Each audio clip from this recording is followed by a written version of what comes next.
5, 4, 3, 2, 1. Take a breath. Let's dive in. Someone that I highly respect once said, "We're all unpaid actors living out scripts that we didn't write." And it's so profound. So today we're going to discuss, where are we at in our goals that we set out for the New Year's, being that we're entering the second quarter of the year. It is now the month of March. Have we stayed the course when it came to our New Year's resolutions? Are we on track, or are we falling behind? Are we stagnant?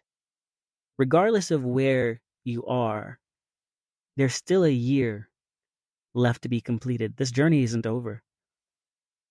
And maybe this will be your year that you get to check things off of that list that you wrote. And you can have some sense of accountability and know that Valentine's Day happened. Maybe your goal was to lose 20 pounds, and for some reason you gained 5, and that's okay. Remain motivated. Stay the course. Be vigilant, and know that you're human and you make mistakes. And with that said, let's get into today's episode. Thank you for joining the Magnificent Ones podcast. On tonight's episode, we're going to discuss New Year's resolutions and where are we with our goals. Tonight, I have another guest by the name of Daniel. So we just have a 2 for now, back-to-back Daniels on the Magnificent Ones podcast. So Daniel, why don't you introduce yourself and who you are, essentially, and maybe some of your interests and likes. And let's dive into New Year's resolutions and where we are with them. And also, do you have them or believe in them? Hello, I'm Daniel. Don't think I'm too much of an interesting fellow. Usually, go to work, come home, do the things, stay alive, shower, eat, sleep, repeat it all. Not necessarily a stressful situations. So I have some free time to myself, which I currently been using to reevaluate my hobbies and also reevaluate or just continue to explore what I want out of life. Um, so New Year's resolutions, where we're at, right? Well, what are one of your hobbies? One of my hobbies. Okay. Yeah. Well, the various aspects of programming, usually more catered towards game design, but it can also be, it's programming, right? And you can branch out to software engineering or using it as a means to automate everyday things if you're so inclined, or just problem solving in general, which is something I've really tried to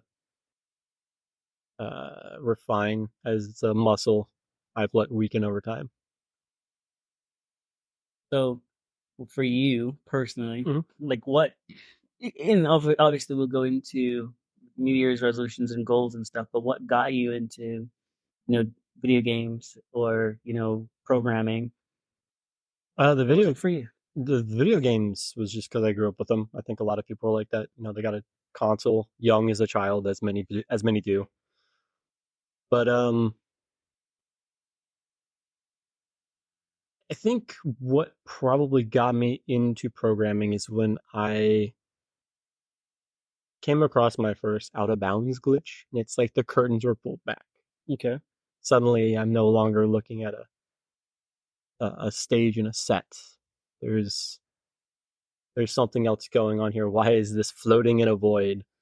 What's making all of this happen? You start to wonder why all these glitches happen in games, and there's an underlying logic to all of it. And so you get curious and you look it up, and you find out that programming programming a game is a monumental task of making sure a lot of systems align with one another, and that it's not easy, nor is it ever going to be a perfect end result.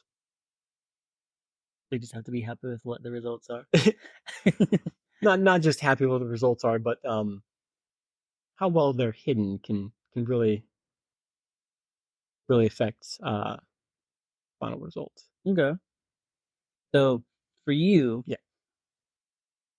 I believe I asked you this earlier. How does the conceptualization process work for you when you're looking at data and you're turning this data into a world, essentially, a visual world? You're turning zeros and ones, and this is an oversimplification, into images that do things. Well, zeros and ones is not really an oversimplification. It I was being, is programming in its simplest form, but also I was being facetious. okay. I missed that part apparently. Um, for me, it's about understanding the understanding what I'm trying to achieve with programming. Um, ultimately, programming is about problem solving, and so you have a problem, and it doesn't necessarily have to be a problem like, oh, I'm gonna be late on this payment. Not that kind of problem. More like uh I have text in this document and I want to move it to this document, but I want the program to do it for me. It's not really a problem of dire importance, but there it's a problem or a riddle to solve. So for me, it's about understanding every underlying process that's going to go into solving that problem. It's very similar to thinking about uh, having a vision for a piece of art and executing finishing that piece of art that you envisioned. You don't just think that you're going to draw the Mona Lisa and then it just happens. There's so much you have to practice and reinforce in between. Programming is the same way. So I would just say it's understanding every little step in between. I'm repeating myself now, but No, you're not. You're doing just fine. it's really to me one step at a time, as verbose as possible to get to the end goal that you want. And, that falls in line with something that I was explaining to someone earlier, and that it doesn't matter where you are, you know, at this current juncture of like reaching your goals and for the year. Anyone can have a bunch of accomplishments. Anyone can fall behind where they need to be. Life happens. But what's important is, what are you currently doing, and are you enjoying the process of what you're doing? Because if you're enjoying something, or taking the thing that should be hard and telling yourself that it's fun mentally, can also make the process easier and less grueling and taxing on the mind. So, do you ever go through moments when you're programming and you're like, wow, this is tedious and this is difficult, but you've somehow miraculously made it fun, and you were able to then overcome that obstacle? To me, the fun part comes when I finally finish what I'm doing because it's usually a headache in between. You're researching not only the aspects of what you're trying to solve, but also you're troubleshooting your own written logical errors and missteps, and where you even mix match the logic and um,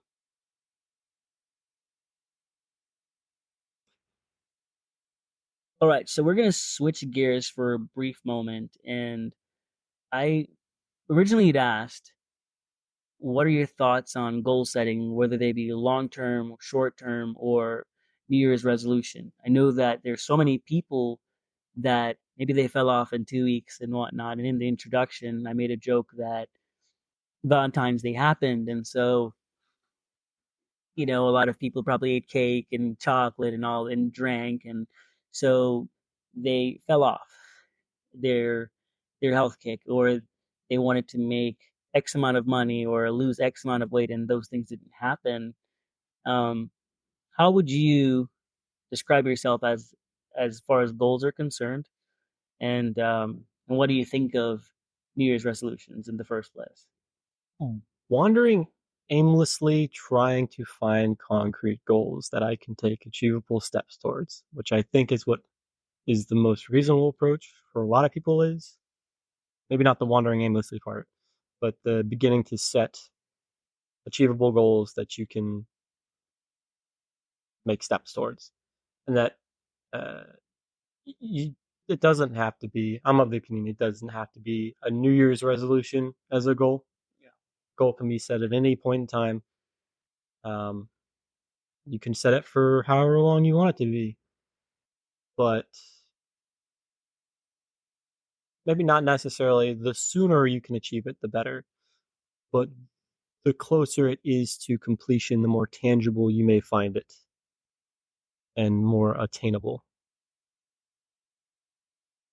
I've never thought of myself of having New Year's resolutions, and I think I've touched that point, like with you. I just have goals in general, Mm-hmm. and with a lot of my friends that have New Year's resolutions, what I want for them is to know something, and this is like the inner monologue that I have every time they tell me, no, I'm like I fell off. Is it why do you have that resolution? Is that I wish I had a resolution. no? I'm saying is that the kind of monologue or the inner monologue you've had? So my inner monologue is this. This is what I want to say, but I never really say it. Okay. If you think to yourself that it's too late, then it's too late. All right. If you think you can't do it, then you can't do it. You're setting yourself up for failure. Exactly. If you think that you can do something, then you will, or you will make strides to achieving those things. And so I always say that before you embark on any endeavor, you have to see mentally where you are. What's your mental headspace? What is that landscape like? And do you truly believe that you can set out? Absolutely, 100%. Those are things that you have to do. People make decisions, but they're making decisions without any form of preparation. And that goes into why they'll fail. And the second thing is accountability. Well, who holds you accountable for not achieving your goals? If you know that there's no repercussions for something, there's no incentive for getting it wrong or getting it right. What do you think on that? Hmm. And I know we briefly touched on this earlier, talking Yeah. off mic. Um, but what you just said, that people don't have anyone to hold them accountable for when they fail. I'm saying as far as their goals, their own personal goals. Right. Um, then earlier, I was thinking about it in the sense of like uh, holding yourself accountable or people being able to hold you accountable for accomplishing those things. But I guess that's also different. People can hold or people can hold you accountable for either succeeding or not achieving them. I think one thing I wanted to say earlier was that I think that people can hold themselves accountable for their own goals, but I guess it would be more so if they can accomplish their own goals. Yeah. Because you can't hold yourself, well, you could hold yourself accountable. It's whether or not people want to and how effective it is. And I don't think it's as effective to hold yourself accountable for failing as it is to have other people hold you accountable for. Of course. I mean, most people like to live in denial about certain things, and they like to place the blame on someone else. And that's natural. It's kind of innate, kind of nature. Absolutely. It's this innate thing ability to live in denial. As they say, ignorance is bliss. It's like, oh, no one knew that I set these goals out for myself, then no one can judge me for it. You know. Um, But do you need anybody to hold you accountable for what you want to achieve? it depends on what it is that you're trying to achieve. I think there are certain things that you need someone to hold you accountable. I'm not a person that's into basketball or a lot of athletics. I love watching, the UFC. Um, it's something that I love absolutely, and I love watching, college wrestling and Mm. things of that nature. I know that Michael Jordan is an amazing basketball player. I know that LeBron James is an amazing basketball player, and Steph Curry is an amazing basketball player. I know that Jordan Burroughs is an amazing wrestler. And no matter how great any of these people are, even Mahomes, great quarterback, but there's only one Tom Brady. Sorry. Um, all of these people had a coach. They couldn't do it on their own. They have a team, but they have a coach that ultimately says, this is the expectation. You're going to execute. You're going to do this.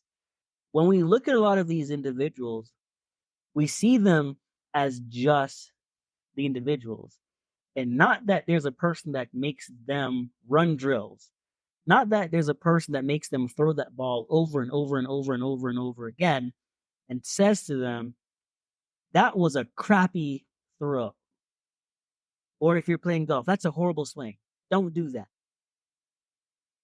We just see the success and we see them being in action, but we don't see the background groundwork that was put into place. And that's something that like we don't realize that yeah, they're accountable to someone and they're also accountable for someone. And whether it be their families or their significant others, what have you. But there's someone there guiding their hand so that they can perform the way that they do.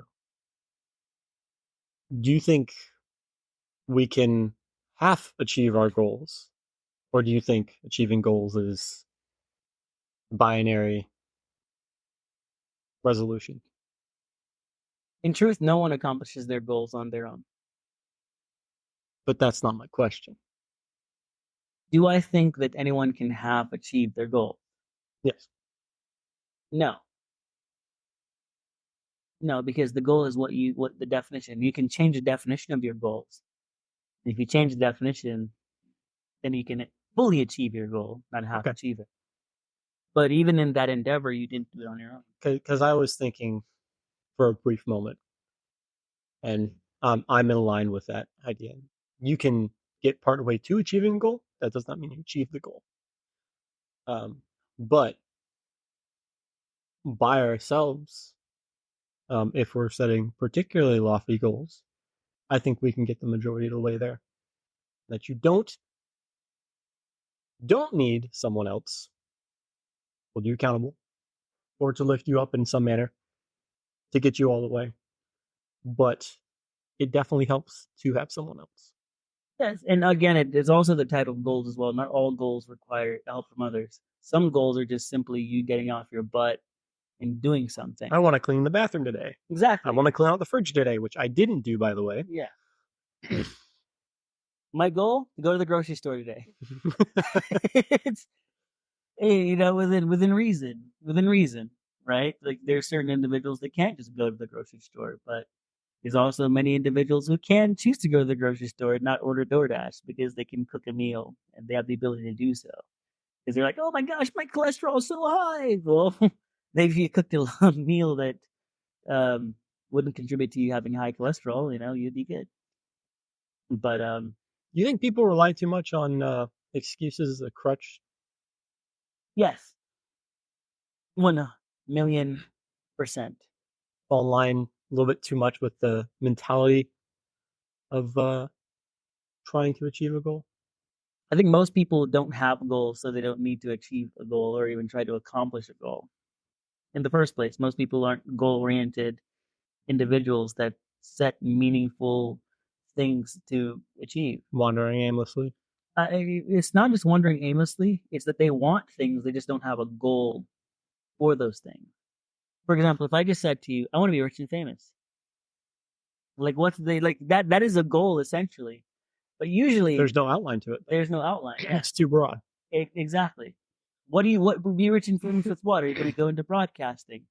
Or are you going to go into journalism in the traditional sense? Are you going to be a famous therapist? Like Well, break it down into its components, exactly, every little step. but they don't know how to do that because most people aren't taught how to think or think critically. And so within thinking critically, it means that you can be critical to yourselves. People can be critical in ways that hold them back when it comes to themselves. Let's say self-deprecation, Mm-hmm. right? But they're not critical to themselves when it comes to lifting them up. Lifting themselves up. Yes, They don't give themselves enough credit. exactly. They undermine how much they actually know, not just about themselves, but whatever they're. Exactly.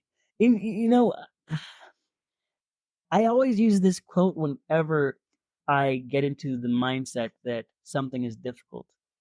I say to myself, I have to believe in the enormity of my endless potential. You have to believe in your own hype. You have to be your own biggest fan. You're not always going to be at 100%. You're not always going to tell yourself, man, I'm going to get out of bed today. I'm definitely going to, do laundry. I'm going to fold it. Nope. And you know what else I'm going to do? I'm going to clean the car. I'm going to fully detail it. Of course, those things are simple in nature, but think about how many of us that's hard for us to do. We'll go to work and we work in environments where we are the kings and queens of organizing. We go into jobs where when it comes to analytics, we're like we're like AI on steroids. And yet when it comes to ourselves, man, I can't organize this laundry. Held accountable at the job, but not at home. Exactly. And I think that's one of the primary reasons why we can't accomplish things is because we don't have anyone to hold us accountable to accomplish those things. There's no repercussion. There isn't. Sometimes you have to give yourself those repercussions. That if I don't do this, then I won't do it. Sometimes it has to be that way. Not just repercussions, but at your job, assuming you are working a stable job, right? You probably have some sort of schedule you're following at your job, some kind of process you follow, um, and it's consistency. Yeah. At home, we're far more distracted, we're far more relaxed, and I would venture to say most people are less likely to fall into any sort of pattern or consistency towards what they want to work for as a goal. And well, maybe it's wrong to say people won't, but it's important to recognize consistency is key in whatever it is you're trying to achieve. Even if there are some days on programming projects I've just completely spent my brain on it, all the energy I have, and I can't fathom to look at it, but I know personally that if I stop working on something for a certain undefinable period of time, because it varies with project to project, I will probably never pick that up again, or I won't pick it up for months. Mm-hmm. And so even just opening it up, looking at the project, maybe fixing a typo in just like a string I typed, or like renaming a variable to something, or just something small to have the project present in my subconscious just because I looked at it for 2 minutes today and I didn't even do anything. The fact that I'm still engaging with the goal is the key here. Exactly the goal. The goal is understanding, and I think we're too many people. They have this all or nothing mentality, and they're like, if I don't cut out all the sugar out of my diet, I'm never gonna lose weight. And so as opposed to having an incremental approach, an approach that is measured, an approach that says it's okay to mess up sometime. I am gonna stumble towards my goal. And maybe it's not a sprint all the way to the finish line. Maybe it's a walk to the finish line. Some of us are going to be the tortoise, and some of us are going to be the cheetah. The important thing is that we get there, or we attempt to get there. And if it doesn't work out the way that we think, then we just need to reassess and reevaluate why things did not play out how we expected them to. And it's not ever failure, because you've learned something from, even if you don't accomplish what you're going for, you have learned something from the process. You've gained something. Absolutely. And I say this to my team all the time. failure isn't final. No one truly fails unless they just completely abandon the thing that they set out to do. That is failure. Failure isn't real. Lose a loss isn't a loss if you've learned something because you just gained something. There were times where were investing in the stock market and I lost a lot, and looked and said to myself, "Well, why did I lose?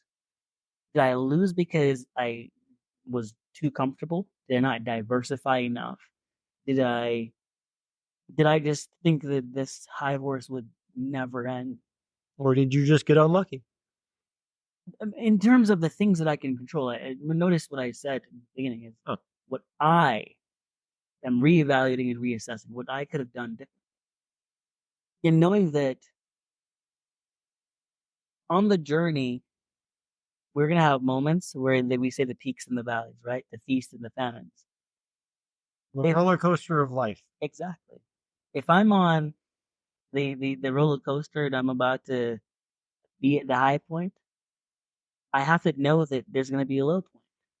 So during my high points, I have to prepare for my low points because my low points are coming. Winter is coming. It is coming. And when the winter is here, you don't have a bountiful harvest. You have to wait until spring. And those are little analogies that I use when I see things are really going well. And I'm reevaluating and reassessing how to progress. I think about that. Feast, famine, winter, spring. You've even got me thinking of another good analogy, which I'm kind of just coming up with on the spot. Go for it. Is that, let's say you're out hiking in a national park, maybe out west or up north where there's actually mountains, not down here in flat Florida. There's Claremont. Okay, we are the highest point in Florida. Don't forget. Sure, um, not a whole lot to look at comparatively, but if you were out hiking and you looked out, you might see a mountain range, right? And you might see the peaks and the valleys, the ups and the downs, the mountain range. You might think, I want to climb up to that peak. But you do have to make a lot of work to get to the peak, but you also have to come back down. Can I make a build off of your analogy? Uh huh. When you're at the mountain, admire the valley. When you're at the valley, admire the peak. There's a beauty in that process of your high times, and there's a beauty in the process of understanding your low points as well. There are always going to be moments where Reflection and things, understanding. yes, absolutely. And there's also moments in which the thing that you're looking at as a tragedy is really just a comedy. You know, sometimes you have to laugh at your own Sometimes suffering. it's a pretty dark comedy. It's a dark comedy, absolutely. Life can be a dark comedy, and sometimes it's just the outlook, and just remaining unfazed in certain situations and having an appreciation for that hard times because when the good times come, you're going to be so much more equipped to dealing with other goals because you took the time to do it the right way. You learned that when I was accomplishing this goal, there were peaks and valleys. Logical conclusion in other endeavors, there will also be peaks and valleys. Let me prepare myself mentally in the ways I didn't prepare myself in the last endeavor that I pursued. The goal is to be advancing as we progress in life. And that may not always come in the form of monetary gains or social standing. Sometimes it comes in the form of me just learning to fold my laundry correctly and having a cleaner house and a happier wife and the kids that don't make as big a mess. My goals are very simple. I mean, simple goals are good to have I'm a pretty because, boring guy. hey, so am I. But the simple, achievable goals, it's like building a tolerance to the ability to using simple Using and achieving simple goals is like building muscle. The more you do it, the bigger the muscle gets, and the easier it becomes to tackle the bigger goals. What's the loftiest goal you've ever pursued? Honestly, really think about it. As someone who's never really been goal oriented, that is actually a very hard question. I'm actively trying to be more goal oriented. As I've mentioned, I've had a lot of free time to reevaluate what I want out of life, things I want to pursue, where I want to be job wise.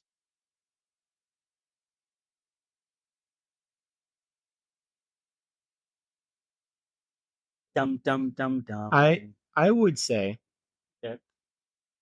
biggest goal, and it's broad, right? It's not specific in any form or fashion, but to just be able.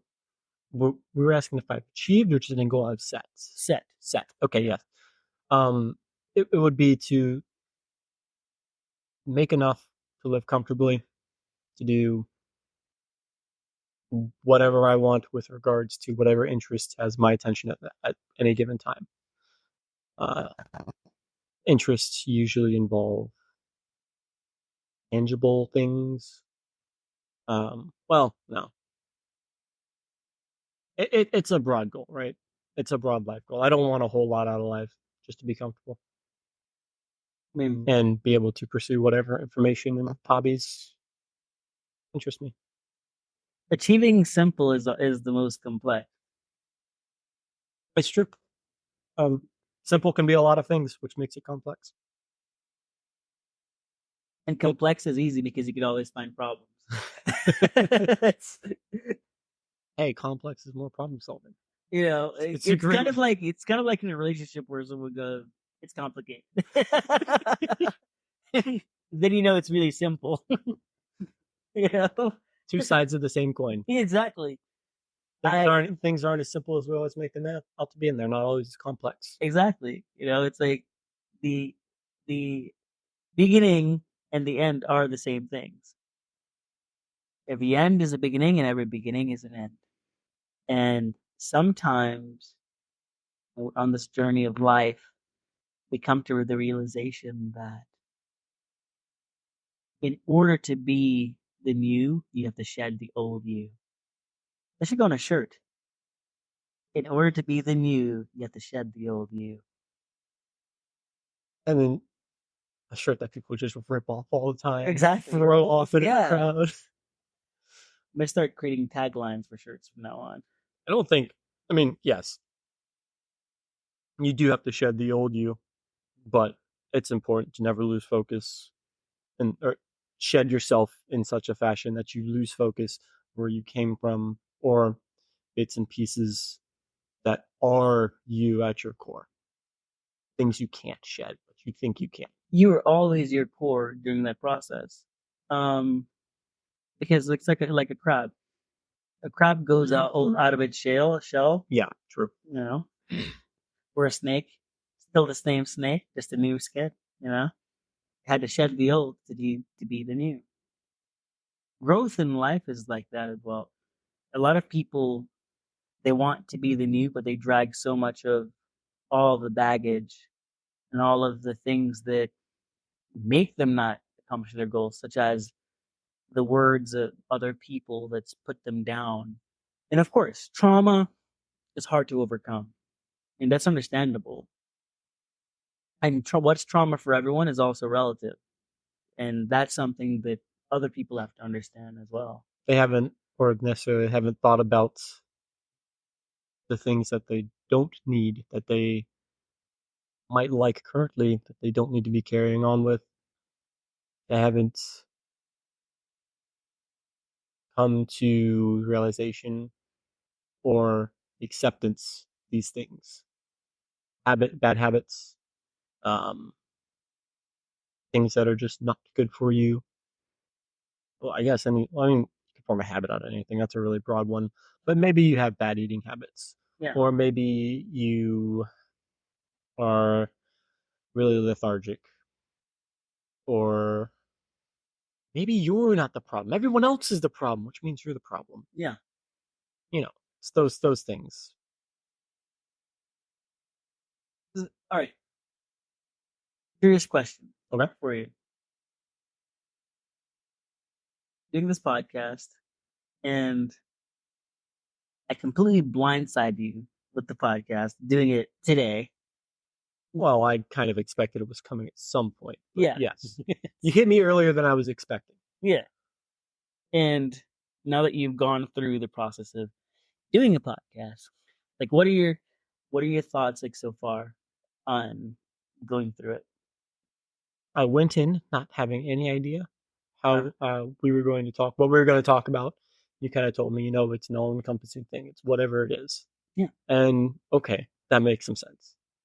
Um, Much better when I can speak broadly anyway, as opposed to really focused on a topic. My mind likes to jump and wander sometimes. But also, I was still a little like I'm not entirely sure what I'm going to talk about. I'm just going to kind of wing it when we get here, and it's more of a case of I just need my social gears lubricated, I suppose, Mm-hmm. and to be put in a position where it's more active and less passive listening. Exactly. And right there, there's a point of improvement for me. Part of the old me to shed is that I shouldn't be as passive in conversation. I know why I'm like that, Why are you like that? because most of the time I'm just not willing to put forth the effort to engage in conversation, or I'm not fully paying attention. We're in an environment that's great for me fully paying attention. It's quiet. What makes it? But let's go back to the. Let's talk about everything concept. Yeah, So you were like you did not want to put forth the effort to conversation. Like why was that a thing? that is Where does that stem from? that's old learned habit from being called teacher's pet, or just being the one to answer every single question and being like thinking, you know, maybe I should let others have a chance. Or when I do speak up, people still typically ignore me until, it's already done. And it's like, I don't want to be the guy to say, I told you so. But even if it's not fully, I told you so, it's like, I had a point. It After a point, it's not just not willing to put in the effort, but it's also that it was a learned response that, not everyone cares. It's not outside of my control, though. Yeah. I can make everybody care. Yeah. But yeah, I think that's where most of the not willing to put in the effort comes from. Of I want to tell you something. Your thoughts matter. You matter. course. And we only get to do this game of life once. And I think that there's a not this thing that I heard once. It's like, oh, you can either operate in love or fear, and they give the different branches of all the things that fell under the love column and fear column. And at the end of the day, nothing that ever really matters that you're being true to you. And the I told you so is never really needed because the fact that the other person was wrong was the I told you so.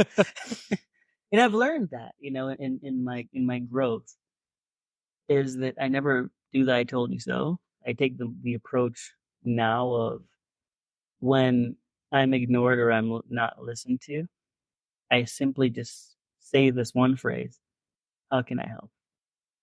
And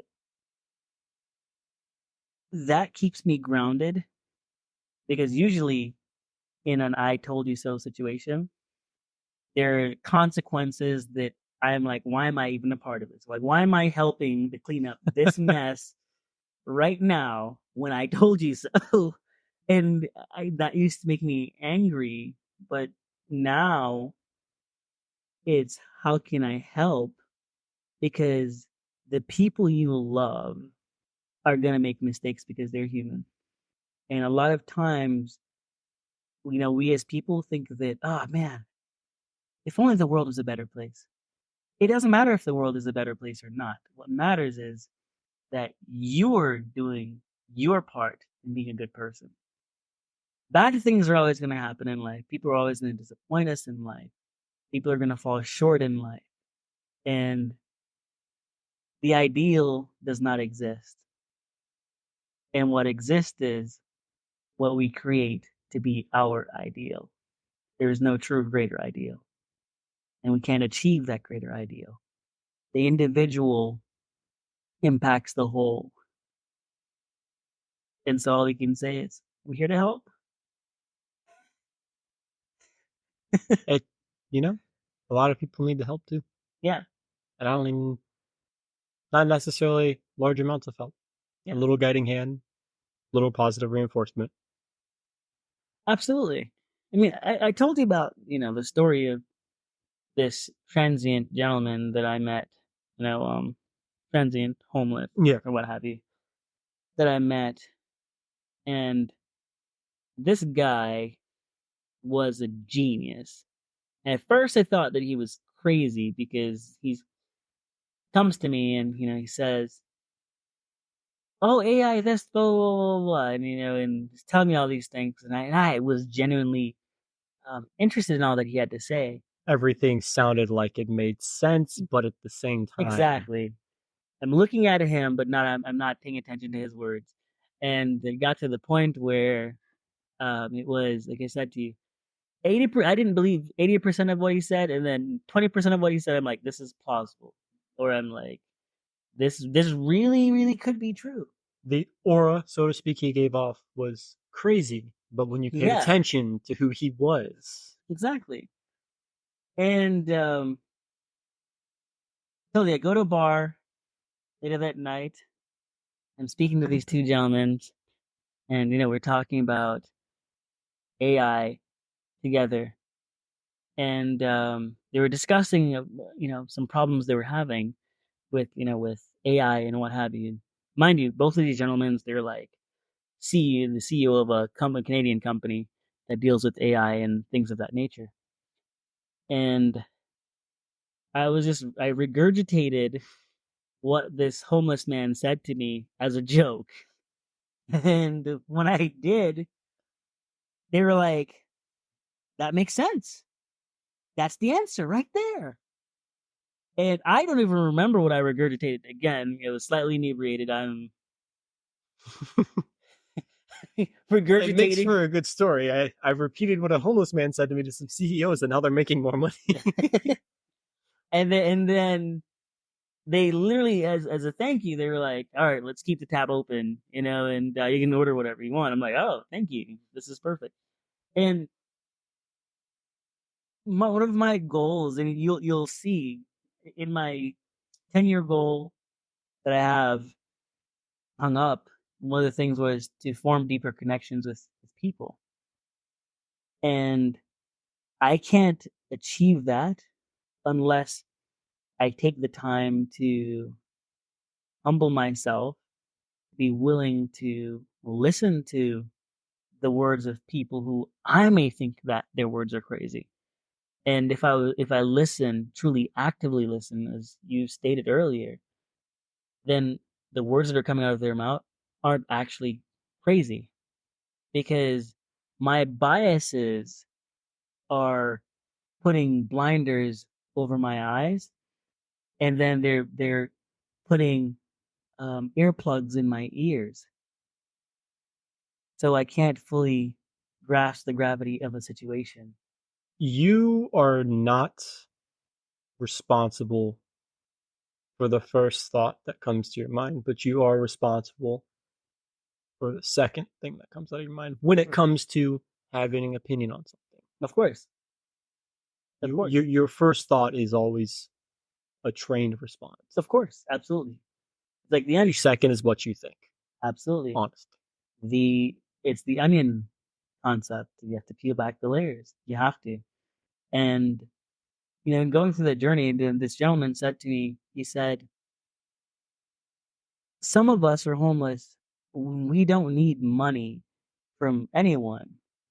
It would nice to know that we're still people, and that people would take the time to just say hello and not treat us like we don't exist. Like I was like, mind blown, mind blown. But it's Because so simple. it is so simple, but it's complicated. And I'm learning to be better, man. I am. I'm learning to be better. I'm far from being perfect, and my goal is not to be perfect. It's not easy to be better compared to yourself. Yeah, Compared to others, it can be quite easy, but compared to yourself, you can. It's definitely too easy to be hard on yourself. Too hard on yourself, detrimentally so. it is. And some of us find a way to be extremely hard on ourselves and can't even find reasons to appreciate ourselves. That also comes very easy to a lot of people. Been there, done that. The internal, voice that says, "Hey, you can't do it." It's never. The voice that makes the excuses for you. Yeah, that. Oh, you're just gonna leave like everybody else, and it's like you're creating that self fulfilling, prophecy. You're letting that first thought win. Yeah, exactly. Instead of looking at the fact that, oh, this person cares, this person's there for me, this person listens, this person generally wants what's best for me. It is unfortunately human nature to focus on the negative more than the positive.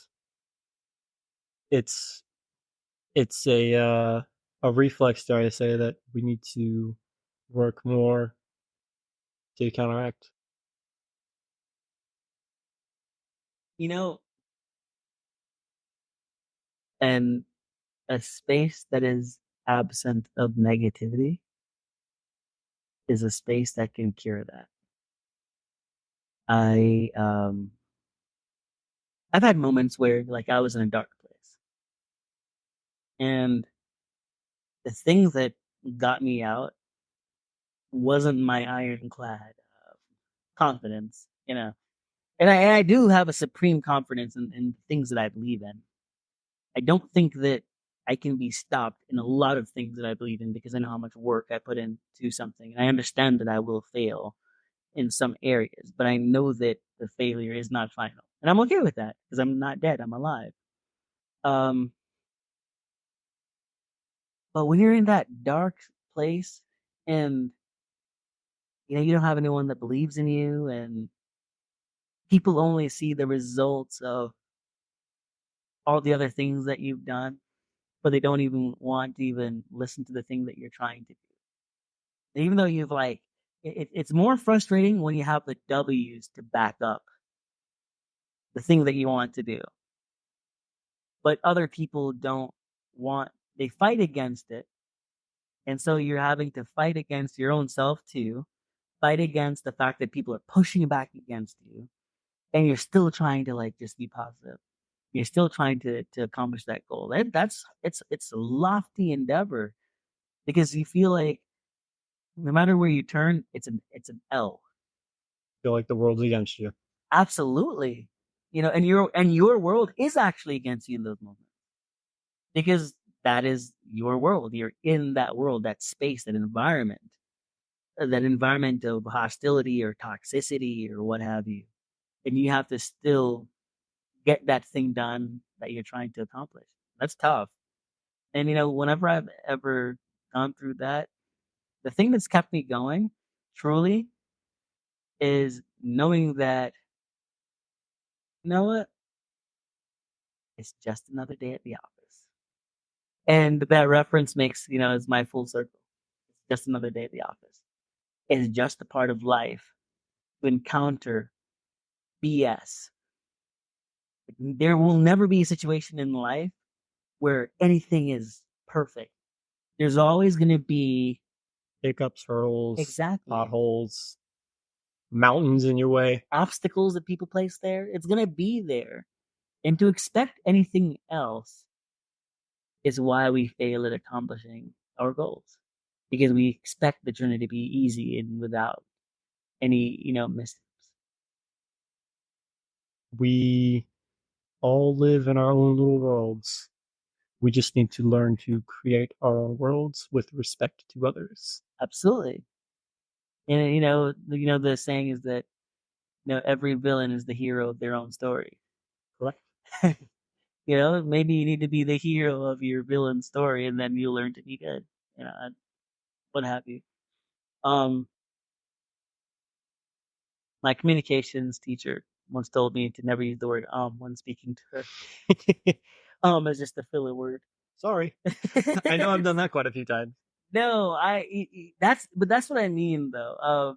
It's a filler word, but it's a way of It's a processing pause. It's a thinking. pause as well. Yeah. That's what I would say to her. It's a pause. That's what you said. It's a pause. And this is a perfect example of being able to accomplish a goal because someone that is there to hold you accountable and what have you. In speaking with people, I have a great level of respect for my former professor, Professor Tan, who was mind blowing because you ever if you judge a book by its cover sometimes, like you can be so wrong. And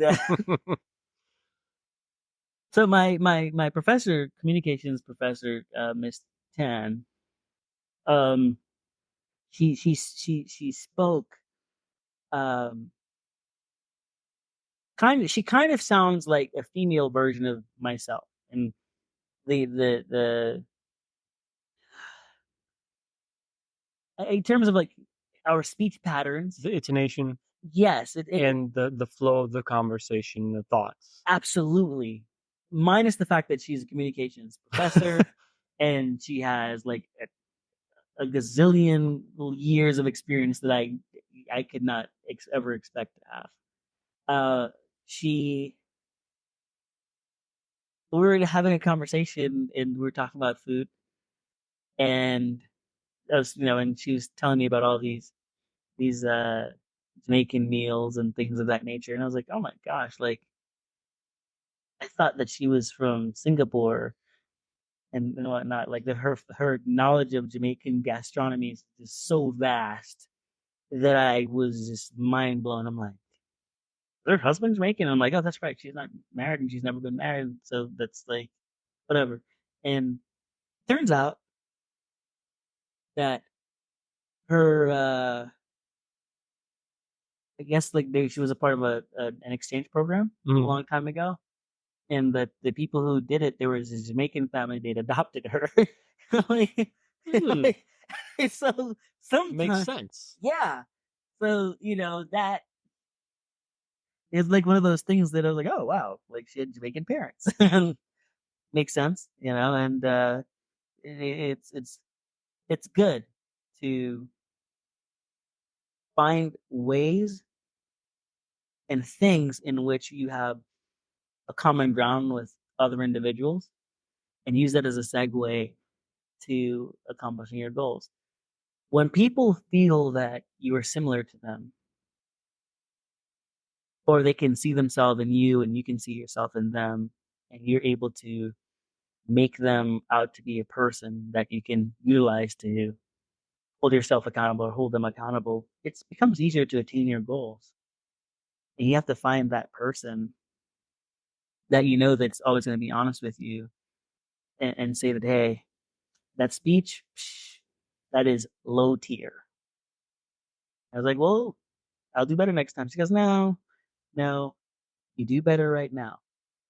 In this conversation, don't use in this conversation like you did in the speech. Do better right now. You have the ability to do so. Do it. And having someone call me out like that, I was like, oh my gosh, she knew. And it overall made me better. And I'm grateful for that.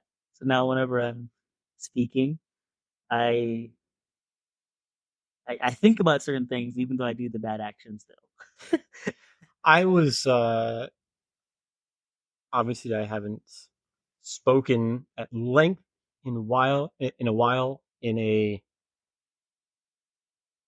this wouldn't really be a professional setting, more in a more formal setting. Uh, so I was taught to not use eventually, and what I did end up leaning on is long periods of silence, not long, but a little A longer. pause. Yeah, pauses, uh, gratuitous pauses, and maybe extending the final syllable of something as if to kind of slowly ease into the pause. Those are the things I landed on, and it takes a lot of mental effort for me to not use It's kind of become a part of my daily speech when I'm thinking about things. It's not necessarily a bad thing. I don't think. Certain teachers might argue otherwise. But I suppose you could say that we have just created a goal for me to regain that ground of not relying on um or I don't know. What else would people use? Like, Like yeah, that's a good one. so I remember a friend of mine way back in middle school. We used to always end off things with absolutely. But those are filler thoughts, you know, filler words.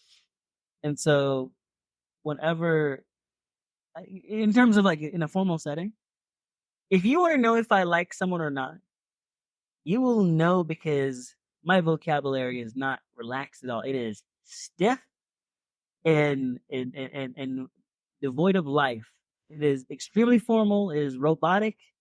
There's no robustness in there, dude. It's just me just being a dictionary to you. In terms of me, I would never use the word like, it's such as. well, now you're using a synonym. It's not really a synonym, but synonym, a synonym, a similar phrase to like instead of saying like it's such Absolutely. as. So it takes on a different meaning. Right? Exactly. That is what I mean.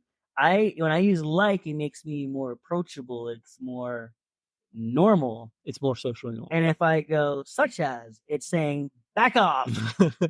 I'm gonna throw this dictionary at you, you know, figuratively speaking. Um, and I like that concept of, oh my goodness, I can use words to either pull people in or push people away. Without being Malicious, without being malicious or violent. or in their face about it. Exactly. And so I've learned to embrace the idea of asking for help when I need it to accomplish my goals. I've learned to talk about my feelings, you know, to see where I am mentally. You know, what is my state of being? You know, um, is the mind frame that I'm taking on the right one? It doesn't matter if I think I'm right or if I think I'm wrong about something. It's that I have the ability to ask for help, and so sometimes you know we need a little guidance, and that's okay to need a little guidance. We all need it, and I just take this as an opportunity to just embrace the fact that I'm human and that such is life, man. Here's a really good catch up from all the way when we first started recording to this point right now. Hmm. Are you familiar with rubber duck debugging? I am not. Okay. I couldn't tell you when, probably in the 70s or 90s. I don't remember the time period exactly. But the point being is programmers would sit in their little cubicle staring at their computer screen. They'd get tripped up over their own code. And this is before Google didn't really, you couldn't just Google Stack Exchange, whatever your problem is, or just Google broadly for it to get an answer. That's what Yahoo is for. Yeah. You would have to consult to your peers Mhm. in your direct vicinity. Yeah. But before you do that, some people found it easier to speak to an inanimate object about the problem instead of letting the issue be run over and over and over inside of their brain, despite them explaining it to themselves in their mind over and over and over. Some people had a little yellow and orange rubber ducky sit on their desk, and they would look at the rubber ducky and they would say, here is my problem. Here is how the code works. They would speak to this inanimate object and vocalizing the problem, Hmm. the steps, the understanding of it all is enough to change their own perspective. to solving their own problem. And we don't necessarily, obviously, yes, having someone to speak with helps because it's like having someone to have your ideas bounce off of, get another opinion of, but you can also get a different opinion for yourself by simply externalizing your thoughts, speaking to yourself in the shower, or maybe mumbling to yourself before you go to bed to clear your mind. This is true. Or kick back and relax and stare out the window with a nice cup of tea or coffee or whatever your favorite snack and just vocalize your thoughts to yourself as opposed to letting them sit and stew, Yeah. marinate in your mind. You know, that sit and stew part. We can always, wallow in our own suffering or what have you.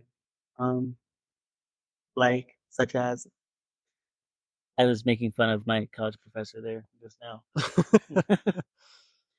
uh, It's important we get outside of our own minds, not just our own comfort of zones. course, one of the things that have always held me back as a human being was the fact that sometimes I would get caught up in my own head. Yeah. I would stay there, and I wouldn't want to like work through anything else. I just would stay in that realm of my head. And if I stayed there for 2 months, then that's just where I stay. And life has just taught me that I can't have certain people or certain things that I have no control over occupy my mental real estate anymore. I have so many good people who rely on me and they need the best version of me, not a version that I allow people who don't even matter to occupy.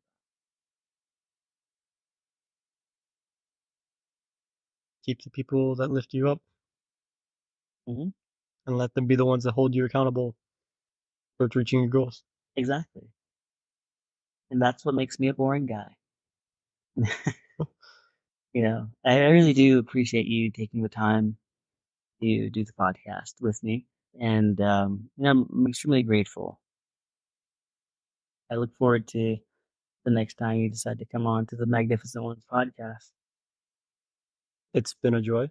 I always do enjoy sitting in a room listening to people who are far more intelligent than I am. I think that if you play back this podcast, you'll see that you're the intelligent one in this conversation. I'm not saying I'm not the intelligent one. I'm saying that you are the guy. This is your world, and I'm just occupying it somewhat.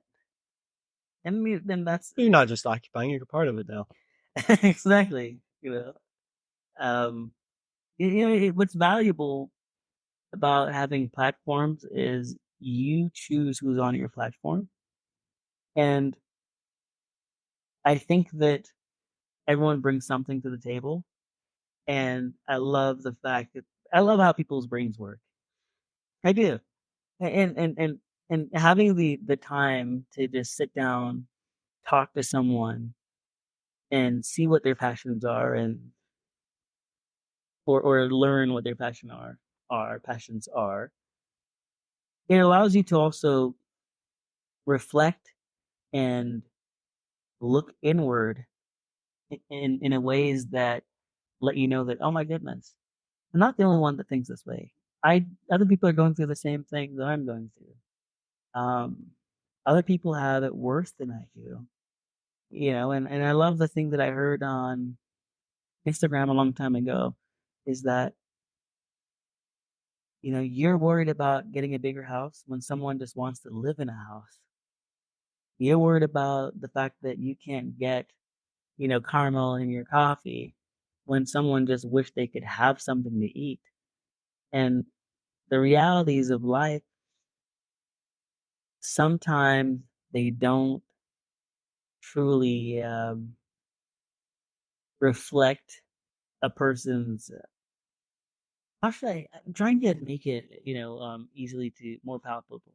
Sometimes the reality of like someone's life doesn't reflect the greater reality of others because they're so engulfed and consumed by themselves that they don't take the time to see that others around them have it worse. And that's something that I had to humble We could myself. all do to be open with each other much more than we already are. Exactly. More together. Exactly. Let's do more together. Raise each other up. Yeah. And with that, I'm gonna listen to some amazing music and looking forward to that. There's a I want to listen to some classical music just to go back to a mental headspace that I was at when I was younger. That I knew came from two things: working out and classical music. You did the two hand in hand. I did the two hand in hand. You know. Uh Again, dude, thank you. Really appreciate this. You're welcome. It was a pleasure. If you enjoyed today's content, please like and subscribe for more. Be free.